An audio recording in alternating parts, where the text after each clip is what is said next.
బీరకాయ ఎండు కర్రీ. ఇది పాతకాలంలో చాలా రెగ్యులర్‌గా వండుకునేవారు. ఇప్పుడు చాలా తక్కువ మంది వండుతారు.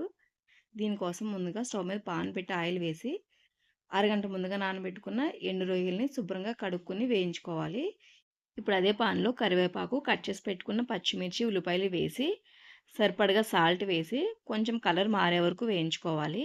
ఇప్పుడు దీంట్లో కొద్దిగా పసుపు, కొద్దిగా కారము, కట్ చేసి పెట్టుకున్న బీరకాయ ముక్కలు వేసి, బాగా కలుపుకొని మూత పెట్టుకొని 10 నిమిషాల పాటు మగ్గించుకోవాలి. ఇందులో మనం ఎక్కడ కూడా ఎటువంటి మసాలా కూడా వాడము. ఈవెన్ వెల్లుల్లి, జీలకర్ర కూడా.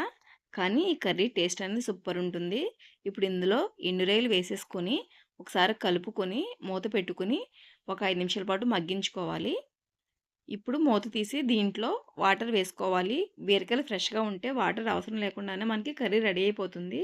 ఈ కర్రీ చాలా చాలా బావుంటుంది. ఒకసారి ట్రై చేసి మీకు ఎలా వచ్చిందో నాకు కామెంట్ చేయండి.